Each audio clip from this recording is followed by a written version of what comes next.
Hey, salut à tous, c'est Loïc. J'espère que vous allez bien. Moi, ça va tranquille en ce moment.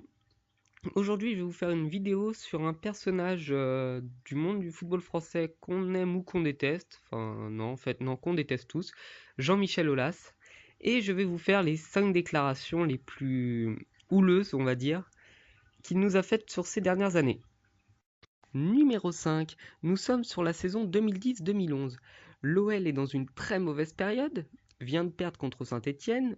Naturellement, les Stéphanois se moquent des Lyonnais. Et Jean-Michel Aulas nous sort. Au moins, nous, on joue la Ligue des Champions. Eux, la Ligue des Champions, ils la jouent sur la PlayStation.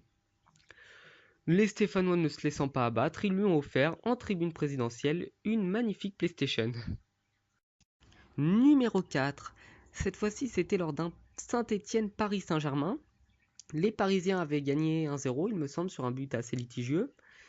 Et les Stéphanois, pris de colère, s'en sont pris à l'arbitre. Ils lui ont lancé des projectiles en tout genre.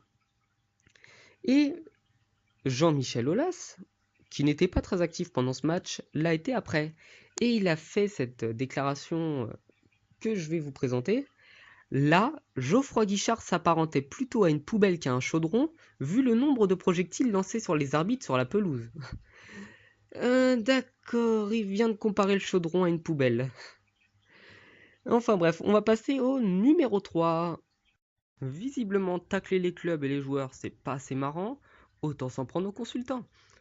En 2011, c'est Pierre Ménès qui en a fait les frais, puisqu'il reprochait à Jean-Michel Aulas d'avoir beaucoup chambré Saint-Étienne après leur victoire 4-1. Et Ménès a dit, lorsque moi j'ai été dirigeant, j'ai jamais chambré personne. Ce à quoi Jean-Michel Aulas lui a répondu, en même temps, vous aviez pas dû gagner souvent. Numéro 2.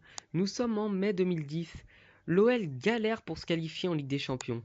Ils font que match nul contre Valenciennes. Plutôt que de dire que ces joueurs sont pourris, ce qui était le cas, ils trouvent moyen de dire que c'est de la faute de l'arbitre. Bah oui, vous comprenez, on ne peut pas accuser les joueurs, les entraîneurs, les consultants, sans oublier les arbitres. Et il a déclaré: la saison passée, nous avons perdu le titre à Bordeaux à cause d'une erreur d'arbitrage de Monsieur Bré. Ce soir, nous sommes pénalisés par une nouvelle faute de cet arbitre. À l'arrivée, ce sont 20 millions d'écarts à cause d'arbitres qui ne savent pas. J'ai envie de dire, mon coco, quand tu regardes tes 7 derniers titres, eh bah tu ferais mieux de pas ouvrir ta bouche sur les arbitres. Et c'est déjà le numéro 1. Jean-Michel Aulas, qui n'en avait pas assez de tailler tout le monde, s'en est cette fois-ci pris à un pays qui, c'est vrai, finance quand même pas mal le club. C'était un match Lyon-Monaco, ou Monaco-Lyon, et celui qui gagnait allait directement en Ligue des Champions sans passer par les tours préliminaires. Et donc il a déclaré: le vainqueur de ce soir sera champion de France, car le Paris Saint-Germain est le champion du Qatar. C'est non seulement raciste, mais en plus stupide, parce que Monaco aussi est financé par un investisseur étranger. Et puis honnêtement, si on voulait que dans le football, tous les clubs soient financés par des gens du pays, eh bah croyez-moi, la Ligue des Champions, elle serait bien ennuyante. Et bah je vous remercie de m'avoir suivi. J'avais pas trop envie de faire de vidéos sur Olas, parce que c'est pas un personnage que je respecte forcément.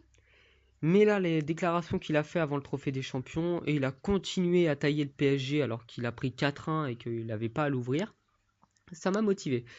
Donc au passage, je vous remercie parce qu'on est passé à 130 abonnés, c'est pas mal, bon, ça reste raisonnable. Et puis continuez à me proposer des choses, à être actif sur mes vidéos. Je signale aussi que toutes les publications ou commentaires du style oh là là, t'as de la barbe, c'est moche, ou oh ta voix elle est nulle, on dirait une fille, tout ça, ça va être supprimé et signalé à YouTube parce que je vois certaines chaînes qui commentent mes vidéos, qui n'ont aucune vidéo et aucun abonné et qui viennent uniquement mettre un je n'aime pas et m'insulter. Donc tout ça va disparaître, hein. Donc ne vous inquiétez pas. Je vous dis à la prochaine et puis c'est toujours un plaisir de faire des vidéos pour vous. À bientôt.